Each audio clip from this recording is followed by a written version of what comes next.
से शादी करना चाहती है। तो लड़की बोली जे आप तो पंडित हो, मैं धोबिन हूँ, तो मैं कैसे कर सकती। तो बोला कोई नहीं, मुझे विश्वास है आपके लड़की के ऊपर, मुझे आप ही लड़की के साथ जिंदगी बिताना है। वो सोमावती की जो लड़की थी ना, उसको सब पता था जी ये ज्यादा दिन नहीं जिएगा, ये मर जाएगा 1 साल के अंदर में। तो फिर उस लड़की के माँ के तो पता था, लड़के माँ के जो मेरे लड़का के तो एक न एक दिन शाम नागिन को डसना ही है। तो वो बोली ठीक है, अगर आपको मंजूर है तो कर दो, मैं करने के लिए तैयार। तो कर दिया, शादी हो गई दोनों लड़का लड़की के। तो जैसे मई में शादी हुआ तो 1-2 महीना के बाद वट सावित्री आया। तो वो बोले, लड़की बोली जय माँ इनके समय ना वट सावित्री के त्योहार होता है, तो मुझे करना है। तो बोला बेटा तुम तो धोबिन की बेटी हो, तो तुम्हारे में तो होता नहीं है, तो कोई बात नहीं, मैं तो पंडित से शादी करूँ ना, तो मैं तो वही रिवाज करूंगी ना जो पंडित के होगा।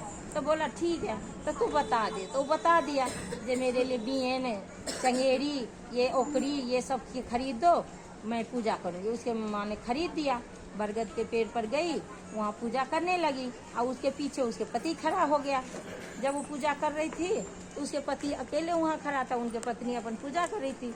तो सोमावती की जो लड़की थी वो उसको जानकारी था, मतलब वो जानती थी जब मेरे पति यहाँ नागिन डसने आएगी डस लेंगे। तो फिर भी नहीं कुछ बोली, उसको पता चल जो मेरे पति को डस लिया, फिर भी वो पूजा नहीं छोड़ी, पूजा से उठ के नहीं।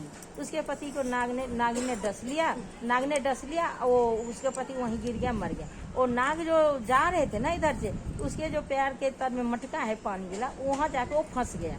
तो पानी पीने के लिए गया तो जान लेके, हाँ, तो वो उसने जान उठा दो, फिर दाब देना। हाँ, तो वो फंस गया, तो वो ऐसे अलगा दिया ना, हाँ, अब तो वो फंस गया, उसने गला दब फंस गया। तो वो फंस रहा था, छटपट छटपट कर रही थी। तो वो नागिन भी देख रही थी जो मेरे पति लड़का को डसा कि नहीं डसा। तो ये तो पहले तो डस लिया, मर गया, तो खुश हो गई जो चलो मेरा बदला तो पूरा हुआ। और जब उसके पति छटपटा रही थी तो फिर उसको रहा ही नहीं गया, बोल रही थी जब मैं जाऊंगी तो इसको पता चल जाएगा जिसके पति मर गया है।